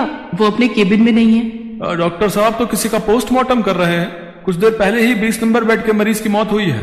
20 नंबर बेड का मरीज तो बिल्कुल ठीक था, अचानक क्या हुआ? अब ठीक है, तुम जाओ, मैं देखती हूँ। मीरा सतीश के पास जाती है। वो देखती है कि सतीश मरीज के सारे ऑर्गन निकाल कर एक जगह रख रहा है। मीरा गुस्से में आ जाती है। सतीश, ये सब क्या कर रहे हो? तुमने जानबूझकर इस मरीज को मारा है ना? धीरे बोलो, धीरे बोलो। मीरा, ज्यादा शोर मत मचाओ। मैं जो कर रहा हूँ मुझे करने दो। मुझे बहुत से पैसे कमाने हैं। मैं आराम की जिंदगी जीना चाहता हूँ। तुम भी मेरा साथ दो। तुमने मेरा साथ नहीं दिया तो तुम मुझे खो दोगी। बोलो, तुम्हें मेरे साथ रहना है या नहीं? ठीक है, तुम पुलिस को फोन करके मुझे जेल करवा दो, फिर रह लेना मेरे बिना। मीरा ना चाहते हुए भी उस समय चुप हो जाती है। ये घिनौना काम वो काफी समय से कर रहा था। एक दिन मीरा को पता चलता है कि वो गर्भवती है। वो इस बारे में सतीश से बात करती है। सतीश, मैं गर्भवती हूँ और अब मैं और नहीं रुक सकती। तुम अपने घर वालों से बात करके मुझसे शादी कर लो। पिछले 4 साल से मैं तुम्हारे इस घिनौने काम में साथ दे रही हूँ, पर अब मैं और नहीं सह सकती। तुम्हें मुझसे शादी करनी ही होगी। सतीश, ये सब छोड़ दो, हम दोनों शादी कर लेते हैं। तुम ये घिनौना काम छोड़ दो। मैं शादी नहीं कर सकता। इस बच्चे को गिराना तो गिरा दे, मगर मैं तुझसे शादी नहीं कर सकता। मैं एक अमीर लड़की से शादी कर रहा हूँ। मेरी बात वहां पक्की हो गई है। तुमने मुझे धोखा दिया सतीश। तुम मेरे साथ ऐसा कैसे कर सकते हो? मैं तुम्हारी सारी करतूत पुलिस में बता दूंगी। छोड़ो मुझे, छोड़ो सतीश। तभी पुलिस वहां आ जाती है। घबराने की बात नहीं है मीरा जी। अच्छा हुआ आपने हमें सही समय पर फोन कर दिया। तुमने पुलिस को बुलाया है? हाँ, मैं और तुम्हारे इस गुनाह में साथ नहीं दे सकती थी। मुझे पता था तुम मुझे बेवकूफ बना रहे हो, इसलिए मैंने पुलिस को तुम्हारे बारे में सारी सच्चाई बता दी। मुझे कोई फर्क नहीं पड़ता कि तुम मेरे साथ रहो या नहीं। मैं अकेली ही इस बच्चे को पाल सकती हूँ। सतीश, मैंने तुमसे सच्चा प्यार किया था, पर मैं इतनी भी खुदगर्ज नहीं जो अपने काम के साथ गद्दारी करूं। इसे ले जाइए इंस्पेक्टर साहब, ये डॉक्टर के नाम पर भद्दा दाग है। सतीश को उसके गुनाहों की सजा मिल जाती है। पुलिस सतीश को पकड़कर ले जाती है। हॉस्पिटल का सारा स्टाफ मीरा की बहुत तारीफ करता है। आज मीरा के दिल का बोझ हल्का हो गया था। उसे अपनी गलती का एहसास हो गया था और उसने सतीश जैसे इंसान को अपनी जिंदगी से निकाल बाहर फेंका था। एक गांव में धनीराम नाम का एक जमींदार रहा करता था, जो बेहद क्रूर स्वभाव का था। धनीराम अपनी हवेली के नौकर दिनेश को दिन रात दौड़ाता रहता था। आज धनीराम से मिलने शहर से एक बैंक मैनेजर आने वाला था। धनीराम सुबह से ही उसके आव भगत का इंतजाम दिनेश से करवा रहा था। दिनेश बाजार से लौट रहा था कि तभी गांव का बल्ली दिनेश से बोला, अरे भैया सुबह सुबह इतनी जल्दीबाजी में कहाँ जा रहे हो? अरे आज बड़े मालिक के यहाँ पर बैंक मैनेजर आने वाले हैं। बड़े मालिक ने उनकी आव भगत के लिए सारा सामान बाजार से मंगाया है। यार मुझे तुम पर ना कभी कभी बहुत तरस आता है यार। तुम्हारा मालिक धनीराम एक नंबर का जल्लाद है। तुम दिल के कितने अच्छे हो यार भाई, और वो तुम पर कितना अत्याचार करता है। तुम यहाँ से भाग क्यों नहीं जाते? कभी कभी मेरे भी दिल में विचार आता है बल्ली चाचा, लेकिन फिर सोचता हूँ कि भाग कर जाऊंगा भी तो कहाँ। और कभी कभी तो मेरे मन में आत्महत्या करने तक का विचार आता है। तो ऐसा बोलकर भी मत सोचना, आत्महत्या किसी भी मसले का हल नहीं है। सब कुछ सही हो जाएगा, ठीक है? अच्छा तुम जल्दी जाओ वरना धनीराम फिर से तुम्हें बुरी तरह से पीटने लगेगा। दिनेश तुरंत घर पहुंचा। धनीराम क्रोधित होकर दिनेश से बोला, आज शहर से मुझसे मिलने बैंक की सबसे बड़ी ब्रांच का मैनेजर आने वाला है। उसके स्वागत में किसी भी प्रकार की कोई कमी नहीं छोड़ना। मैंने आपके बताए हुए सारे इंतजाम करवा दिए हैं बड़े मालिक। आपके कहे अनुसार आपका मनपसंद सारा भोजन भी तैयार करवा दिया है। सुनो, 1 घंटे बाद वो यहाँ पर आ जाएगा। तब तक तुम यहाँ से कहीं नहीं जाना, समझे? तुम्हें याद है ना कि तुम्हें क्या करना है? जी मालिक, मुझे अच्छे से याद है।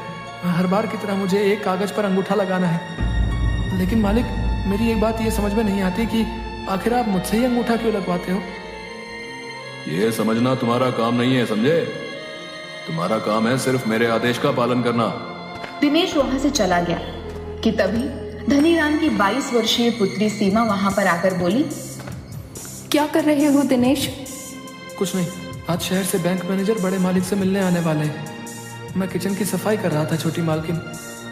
तुमसे कितनी बार कहा है मुझे सिर्फ सीमा बोला करो। अब मुझे ये बताओ कि तुम पिताजी से हमारे विवाह की बात कब करोगे? सीमा की बात सुनकर दिनेश गहरी सोच में डूब गया। दरअसल सीमा और दिनेश बचपन से एक दूसरे से प्रेम करते थे। दिनेश बचपन से ही धनीराम के घर पर ही रहा करता था।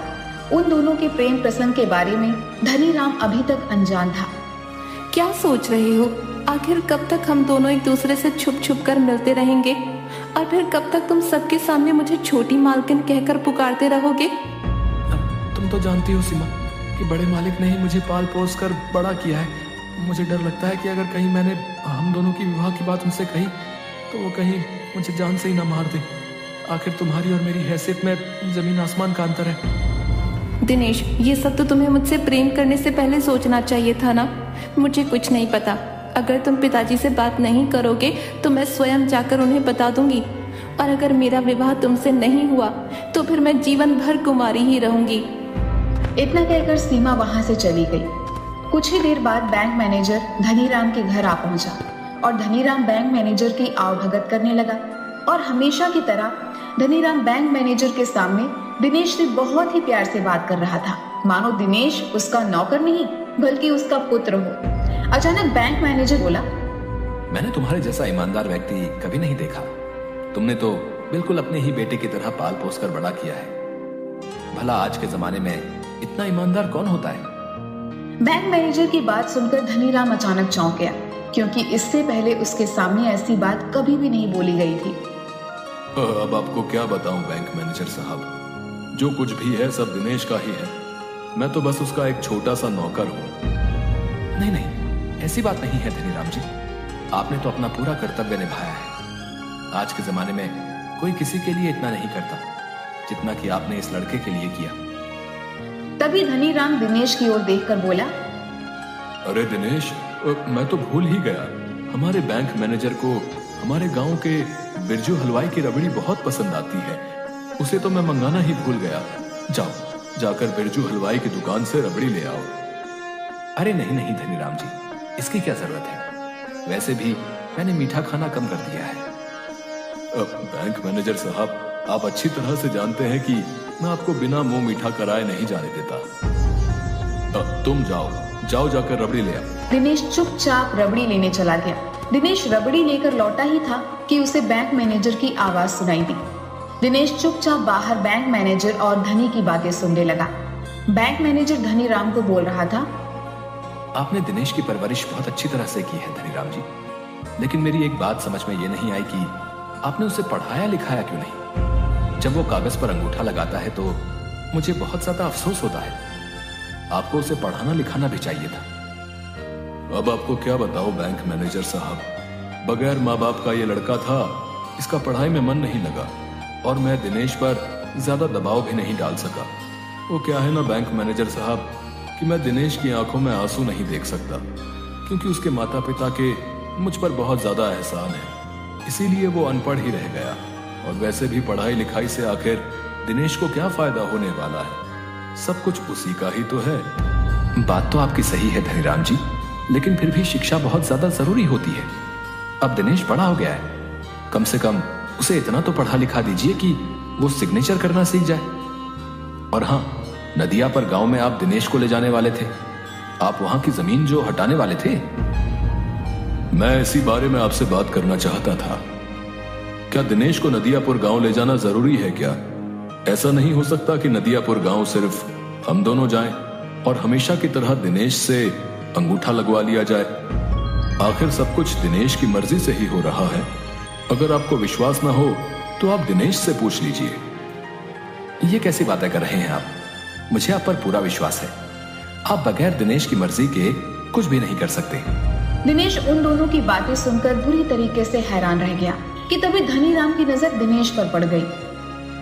अरे दिनेश, तुम बाहर क्यों खड़े हुए हो? अंदर आओ।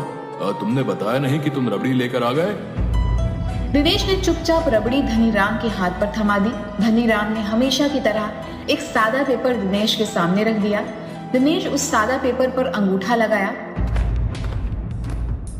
बैंक मैनेजर के जाने के बाद धनीराम क्रोधित होता हुआ दिनेश के पास आकर बोला, तो अब तेरी हिम्मत यहां तक बढ़ गई कि तू छुप छुप कर हमारी बातें सुने? नहीं बड़े मालिक, मैंने आप दोनों की कोई बात छुप कर नहीं सुनी। अगर बातें छुप कर नहीं सुन रहा था तो बाहर खड़ा क्या कर रहा था? तुझे रबड़ी लेकर सीधे अंदर आना चाहिए था। इतना कहकर धनीराम एक लाठी लेकर आया और दिनेश को पीटने लगा। दिनेश दर्द से कराहता हुआ बोला, मेरी बात का विश्वास कीजिए मालिक, मुझे मत मारिए, मुझे बहुत दर्द हो रहा है मालिक। अगर दर्द हो रहा है तो उसे बर्दाश्त कर। मत भूल, तेरे शरीर से जो खून निकल रहा है उस पर भी मेरा अधिकार है। अरे तेरी माँ ने तो तुझे पैदा होते ही कूड़े के ढेर में फेंक दिया था। मैं तुझ पर तरस खाकर तुझे कूड़े के ढेर से उठा कर लाया, और तेरी इतनी हिम्मत कि तू हमारी छुप छुप कर बातें सुने। मत भूल कि तू सिर्फ एक नौकर है और कुछ नहीं। इतना कहकर धनीराम पैर पटकता हुआ वहां से चला गया। दिनेश आंखों में आंसू लिए बेहोश हो गया था। उस दिन धनीराम ने उसे भोजन भी नहीं दिया। दिनेश रात के समय भूखा पेट अपने गले में एक लॉकेट को देखकर रोता रहा, जो उसकी माँ की आखिरी निशानी थी। आखिर तुम मुझे छोड़कर क्यों चली गई माँ? मुझे तुम्हारी बहुत याद आती है। क्यों तुमने मुझे पैदा होते ही मार नहीं दिया? कम से कम मुझे ये सब तो नहीं झेलना पड़ता। कुछ महीने ऐसे ही बीत गए और एक दिन दिनेश कमरे की सफाई कर रहा था कि तभी सीमा वहां पर आ गई। तुम्हें कुछ पता है दिनेश, पिताजी ने मेरा रिश्ता पक्का कर दिया है। तुम आज ही पिताजी से हमारे विवाह के बारे में बात करोगे? मैं चाहकर भी ऐसा नहीं कर सकता सीमा। तुम्हारे पिताजी ने कुछ महीने पहले ही मुझे कितना पीटा था। तभी धनीराम वहां पर आ पहुंचा और क्रोधित होता हुआ दिनेश की ओर देखकर बोला, नमक हराम, जिस थाली में खाता है उसी थाली में छेद करता है। सबके सामने मेरी बेटी को छोटी मालकिन बोलता है और उसका अकेले में फायदा उठाता है। नहीं, ऐसी कोई बात नहीं है बड़े मालिक। मैंने कभी भी छोटी मालकिन को गलत नजर से नहीं देखा, और मैं और छोटी मालकिन एक दूसरे से प्रेम करते हैं। प्रेम करने से पहले अपनी एक बार औकात तो देख लेता कि कहां तू और कहां हम। और सीमा, तुम्हें जरा भी लज्जा नहीं आई? तुमने भी ये नहीं सोचा कि तुम कितने अमीर बाप की संतान हो? बस कीजिए पिताजी, इससे आगे एक शब्द भी मत बोलिएगा। मैं सब जानती हूँ। अगर मैंने दिनेश को सब बता दिया तो आपकी औकात 2 कौड़ी की भी नहीं रहेगी। सीमा की बात सुनकर धनीराम बुरी तरीके से क्रोधित हो उठा और उसने एक थप्पड़ सीमा के गाल पर जड़ दिया और बुरी तरीके से दिनेश को पीटने लगा। दिनेश मार खा खा कर बेहोश हो गया। होश आने पर उसने सीमा को हवेली से लापता पाया। कहीं ऐसा तो नहीं कि मालिक ने सीमा को जान से मार दिया हो? अगर सीमा भी मुझे छोड़कर चली गई तो मैं इस संसार में अकेला ही रह जाऊंगा। तभी धनीराम क्रोधित होता हुआ वहां कुछ पुलिस वालों के साथ आ धमका। इसे गिरफ्तार कर लीजिए इंस्पेक्टर साहब, इसने मेरी बेटी का अपहरण किया है। ये तो इसकी शक्ल से ही मालूम पड़ रहा है। इस नमक हराम को मैंने पाल पोस कर बड़ा किया और देखिए इसने मेरे ही घर पर डाका डाल दिया। हवालात में जब मैं इसकी टांगें तोड़ूंगा ना तो ये सब बता देगा कि तुम्हारी बेटी को कहां पर छुपा के रखा है। ये क्या कह रहे हैं आप? मैं तो आपसे स्वयं पूछने वाला था कि सीमा का है। धनीराम ने जोरदार चाटा दिनेश के गाल पर मार दिया। सीमा नहीं, छोटी मालकिन बोल। नमक हराम, तेरी इतनी हिम्मत कि अब तू मेरी बेटी को नाम से पुकारेगा। इंस्पेक्टर दिनेश को गिरफ्तार करने ही वाला था कि तभी वही बैंक मैनेजर वहां पर आ गया। अरे आप इस बार आने से पहले फोन नहीं किया? मैं यहां से गुजर रहा था तो सोचा कि तुमसे मिलता चलूं, लेकिन तुम्हारे घर में ये पुलिस कैसी? सब ठीक तो है? अब वो सब मैं आपको बाद में समझा दूंगा। आप चलिए मेरे साथ। इस 2 कौड़ी के नमक हराम नौकर दिनेश ने धनीराम साहब की बेटी को अगवा कर लिया है। ये क्या बोल रहे हैं आप? जी मैं बिल्कुल सही कह रहा हूं। अरे दिनेश कब से नौकर हो गया इंस्पेक्टर साहब? दिनेश तो मालिक है, नौकर तो ये उल्टा धनीराम है। मैनेजर की बात सुनकर इंस्पेक्टर और दिनेश बुरी तरीके से हैरत में पड़ गए कि तभी सीमा 2 लोगों के साथ वहां पर अचानक आ गई। सीमा और उन 2 लोगों को देखकर धनीराम बुरी तरीके से घबरा गया। मुझे लगा था सीमा की तुम्हारे पिता ने तुम्हें मार दिया है, और ये तुम्हारे साथ कौन है? मेरे पिता ने मुझे एक कमरे में कैद करके रखा हुआ था। वहां से मैं चुपके से भाग गई और सीधी नदियानपुर गांव पहुंची। वहां पहुंचकर मेरी इन दोनों ने मदद की। जानती हो ये कौन है? ये तुम्हारे माता पिता हैं। इनके गले में भी वही लॉकेट लटक रहा है जो तुम्हारे गले में है। जब मैंने इन्हें पिताजी और तुम्हारे बारे में इन दोनों को बताया तो ये दोनों बेचारे रोने लगे, इसीलिए मैं इन दोनों को अपने साथ ले आई। ये सब क्या हो रहा है? मेरी कुछ भी समझ में नहीं आ रहा है। जिस धनीराम को तुम मालिक समझ रहे हो वो धनीराम हमारा नौकर था, एक बेईमान नौकर। तुम हमारे बेटे हो। तुम्हारे पिताजी ने धनीराम के लिए क्या नहीं किया, और बदले में उस बेईमान नौकर ने हमसे हमारी सारी खुशियां छीन ली। जब ये हरामखोर धनीराम 15 वर्ष का था तब मैं इसे सड़क से उठाकर अपने घर लाया था। मैंने इसे पाल पोस कर बड़ा किया था, लेकिन समय के साथ साथ मैं और मेरी पत्नी समझ गए कि इसकी नजर हमारी सारी संपत्ति पर है। एक व्यक्ति द्वारा मुझे पता लगा कि धनीराम संपत्ति के लालच में मेरी और मेरी पत्नी की हत्या करना चाहता है। उस समय तुम सिर्फ 2 वर्ष के थे। मैंने अपनी सारी संपत्ति और सारा बैंक बैलेंस तुम्हारे नाम कर दिया। जब ये बात धनीराम को पता लगी तो वो क्रोधित होकर तुम्हें हमसे छीन कर ले गया। अगर ऐसी बात थी तो फिर आपने पुलिस में कंप्लेंट क्यों नहीं की? उस समय पुलिस भी उससे मिली हुई थी बेटा, और धनीराम ने हमें धमकी दी थी कि अगर हमने किसी भी तरह की जानकारी पुलिस को दी तो वो तुम्हें जान से मार देगा। हम सिर्फ तुम्हारी जान बचाने के लिए आज तक चुप रहे, लेकिन अब नहीं। मुझे विश्वास था कि एक ना एक दिन तुम जरूर मिलोगे। दिनेश, ये दोनों बूढ़े पति पत्नी सही कह रहे हैं। मैं इनको पहचानता हूँ। ये दोनों तुम्हारे माता पिता ही हैं। धनीराम ने मुझे अब तक यही बताया कि ये दोनों काफी वर्षों पहले मर चुके हैं। मुझे अभी भी यकीन नहीं हो रहा कि धनीराम इतना बड़ा धोखेबाज हो सकता है। इंस्पेक्टर साहब, इस धोखेबाज को तुरंत गिरफ्तार कर लीजिए। धनीराम के हाथ पैर फूल गए। वह हाथ जोड़कर गिड़गिड़ाने लगा। मुझे माफ कर दो मालिक, मैंने दिनेश को अपने बेटे की ही तरह पाला है। झूठ मत बोल बेईमान नौकर। तूने मुझे हमेशा नौकर की तरह रखा है, जबकि तू मेरा नौकर था। तेरी वजह से मैं इतने वर्ष अपने माँ बाप से दूर रहा। तेरी असली जगह जेल में ही है। गिरफ्तार कर लीजिए इसको। पुलिस ने धनीराम को गिरफ्तार करके जेल में भिजवा दिया और दिनेश ने धनीराम की ही पुत्री सीमा के साथ विवाह कर लिया और वह सब सुखी परिवार की तरह साथ साथ रहने लगे।